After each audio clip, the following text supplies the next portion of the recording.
여러분 안녕하세요. 오늘 중화 적정에 대해서 한번 설명을 해보도록 하겠습니다. 중화 반응에 대해서는 지난 시간에 다 다뤄봤었는데요. 이번 시간에는 중화 반응을 이용한 적정 실험에 대해서 한번 이야기를 해보겠습니다. 이 중화 반응 문제는요, 아주 중요합니다. 중화 반응 적정 문제가 왜 중요하냐면 바로 지나가는 아저씨 문제이기 때문이죠. 지나가는 아저씨가 여러분들에게 갑자기 물어볼 수 있습니다. 그래서 매우 중요한 문제가 되겠어요. 여기서 바로 핵심은 중화 반응 적정에서 핵심은 바로 실험 방법이 되겠습니다. 이 실험 방법은 수능에서도 꽤 나오기 때문에 여러분들이 실험 방법을 숙지를 하고 있는 게 좋을 것 같아요. 자, 우선 중화 적정이 무엇이냐? 적정이라고 하는 것은 농도를 모르는데 농도를 알아낸다 이겁니다. 자, A라는 용액이 있고 B라는 용액이 있다고 해봅시다. 이때 A라는 용액은 농도가 무엇인지 알고 있어요. 하지만 B라는 용액은 농도가 무엇인지 모르고 있어요. 그런데 이 농도를 알고 있는 A라는 용액을 통해서 B라는 용액과 화학 반응을 진행시키게 되고, 화학 반응을 통해서 이 농도를 모르는 B 용액의 농도를 알아내는 것, 이것이 바로 적정 반응입니다.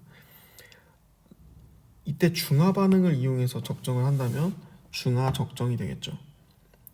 자, 그래서 우리가 농도를 모르는 산이나 농도를 모르는 염기가 있다면 농도를 알고 있는 산이나 염기를 통해서 중화 반응을 일으켜 농도를 알아내는 겁니다. 이 원리는 간단한데요. 수소 이온의 숫자와 그 다음에 수산화 이온의 숫자는 결국엔 1대1로 반응한다는 것을 이용해서 우리가 농도를 알아낸다는 거죠. 결국에 부피는 바로바로 잴 수 있으니까 우리가 부피와 농도를 곱하면 몰수를 알 수 있다고 했잖아요.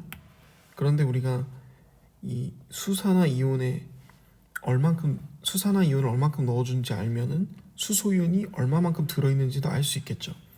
그러면 이 몰수를 구할 수 있게 되는 거고요. 몰수를 구했으니까 부피도 알고 있으니까 이제 농도를 계산해서 구하기만 하면 되는 거죠. 자, 이게 바로 중화 적정 방법입니다.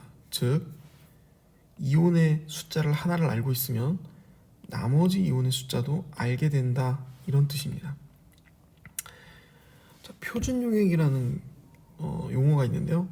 적정에서 사용하는데 농도를 정확히 알고 있는 용액을 표준 용액이라고 합니다. 그래서 여기서 A가 바로 표준 용액이 되는 거겠죠. 그런데 1차 표준 용액이 있고 2차 표준 용액이 있습니다. 즉 1차 표준 용액은 처음에 우리가 질량을 측정해서 용액을 만들자마자 이게 곧바로 농도를 알 수 있는 그런 용액들을 1차 표준 용액이라고 합니다. 근데 2차 표준 용액은 질량을 측정해서 용액을 만들어도 농도가 모르는 경우가 있어요. 이게 뭐가 있냐면은 예를 들어 수산화나트륨 같은 게 있는데요. 수산화나트륨은 조해성이라는 성질을 감집니다. 이 조해성은 뭐냐면 공기 중에 있는 수증기를 흡수하는 성질인데요. 즉 실제로 수산화나트륨의 질량은 10g이지만 이 공기 중에 노출되다 보면은 수증기를 흡수해서 이게 질량이 증가해요. 그래서 실제 수산화나트륨의 질량과 다르게 더 질량이 크게 측정이 되는 거죠.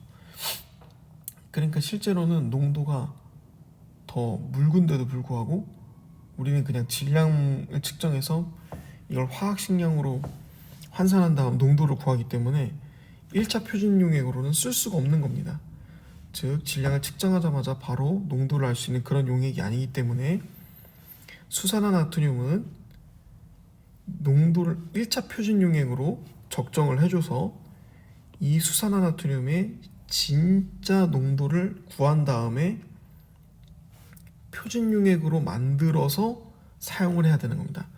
이렇게 표준 용액을, 그러니까 적정이라는 과정을 한번 거쳐서 만드는 표준 용액을 2차 표준 용액이라고 이해하시면 될 것 같습니다.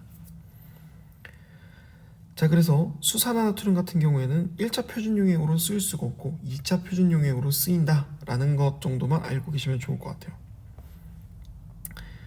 자, 그 다음 당량점과 종말점이 있는데요. 당량점은 우리가 쉽게 이야기하면은 계산을 통해서 우리가 이론적으로 얻어내는 값, 계산을 통해서 이론적으로 얻어낸 값을 당량점이라고 합니다. 그러니까 예를 들면 0.1 몰농도의 HCl과 그 다음에 0.1 몰농도 수산화나트륨이 있다고 해봅시다. 이때 HCl이 20ml만큼 있다고 한다면 수산화나트륨은 20ml만큼 넣어줘야 중화 반응이 완결되겠죠. 그러니까 중화점이, 즉 수산화나트륨 20ml가 넣어줬을 때 요 당량점이 20ml 지점이 생긴다라는 것을 우리가 계산해서 구할 수가 있는 거죠. 즉 계산해서 얻어낸 이론적으로 중화 반응이 완결되는 지점을 계산으로 알아낸 값을 우리가 당량점이라고 합니다. 그런데 실험은 실제로 20ml 딱 정확하게 넣어줬을 때, 그러니까 한마디로 수소이온 하나와 수산화이온 하나가 정확하게 다 맞아떨어져서 중화 반응이 완결됐을 때를 눈으로 보고 확인해야 되는데 실험상 눈으로 보고 그것을 확인하기가 굉장히 어렵다는 거예요. 왜 그러냐면은 지시약은 특정한 pH에서 색깔이 변하는데 이 변색 범위가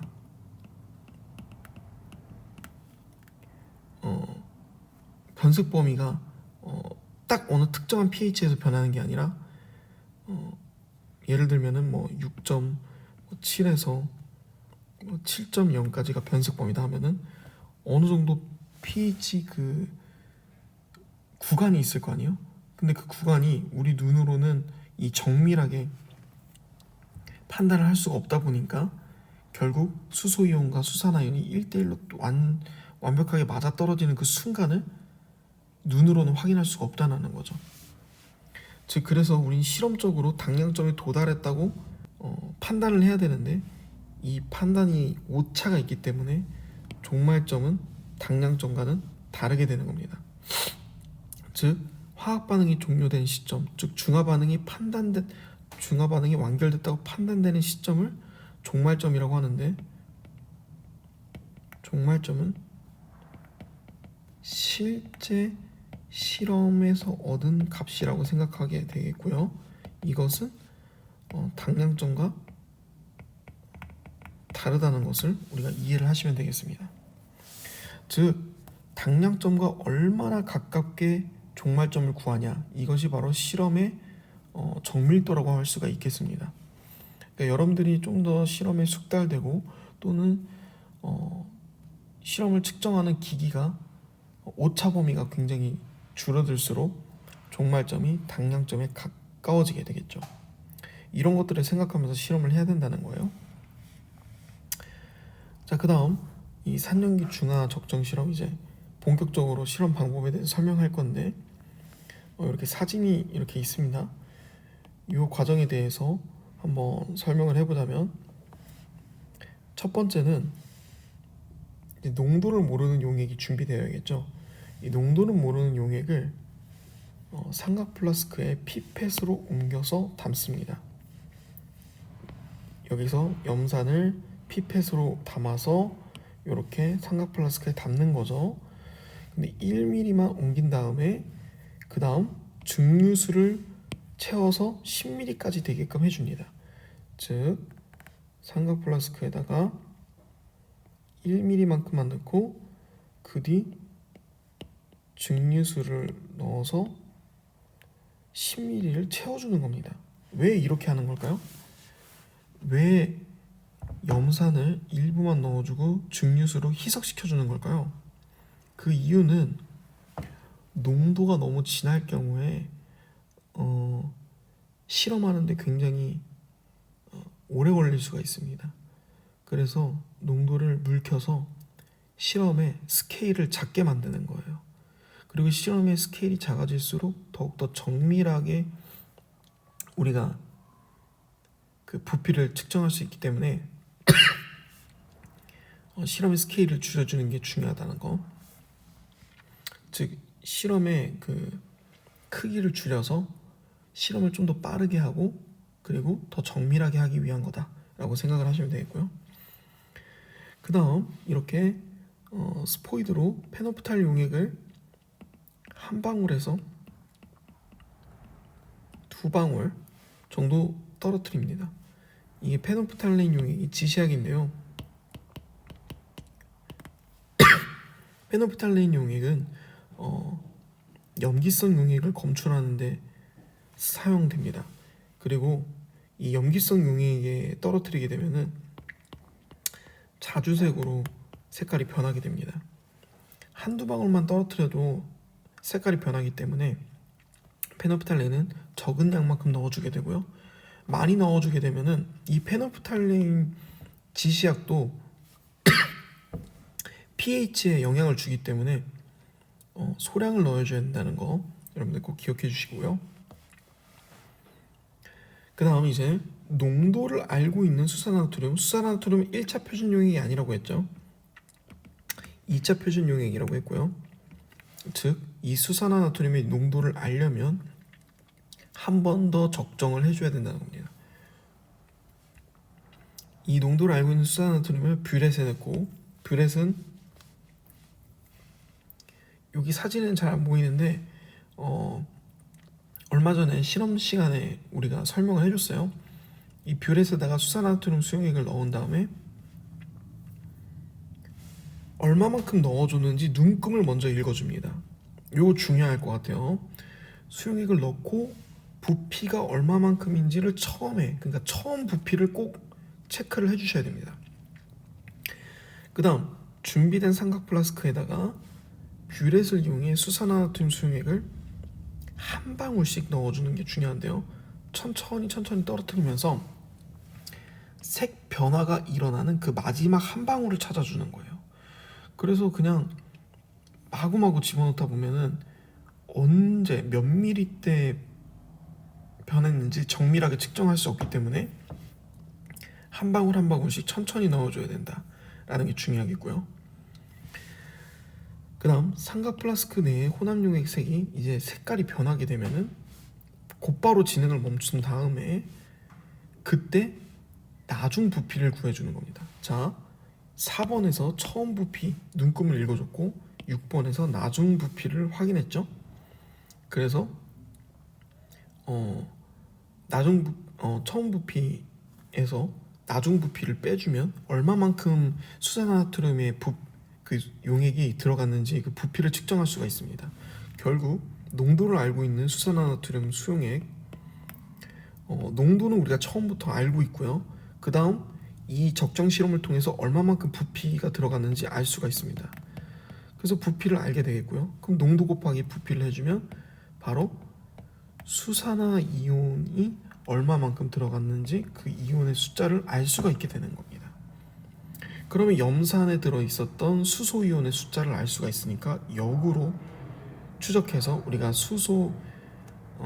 그 염산의 농도를 알 수가 있게 되는 거죠. 그래서 이 실험 방법을 여러분들이 반드시 알고 있어야 되겠고요. 두 번째는요, 지나가는 아저씨. 첫 번째는 실험 방법을 알고 있어야 되겠고요. 두 번째는 이 실험 결과를 통해서 농도를 알아낼 수 있어야 된다. 선생님이 이전 시간에 가르쳐준 내용과 오늘 이 시간에 간단하게 가르쳐준 내용을 통해서 만약에 실험 방법이 어떻게 나와 있고 넣어준 부피가 나와 있다. 그러면 여러분들은 염산의 농도가 얼마인지를 계산할 수 있어야 된다는 겁니다. 요 지나간 아저씨 중화 반응 적정 여러분들 해결할 수 있겠죠? 실제 시험할 때 주의사항이 여러 가지가 있는데요. 일단은 이렇게 왜 희석시켜주는지, 그 다음에 지시약을 왜 한두 방울 넣어주는지 이런 내용도 있겠지만 눈금을 읽어줄 때 중요한 내용도 있습니다. 눈금을 읽어줄 때에는 예를 들어서 눈금의 그 단위가 눈금의 우리가 눈금을 읽어주는 뷰렛의 단위가 1mm 단위로 이렇게 나와 있다. 그러면 우리는 0.1mm까지 어림 잡아서 눈금을 읽어줘야 됩니다.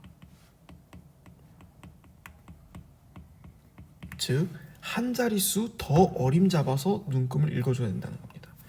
그리고 수용액 같은 경우에는 이렇게 이전에도 배웠지만 극성 물질의 특성 때문에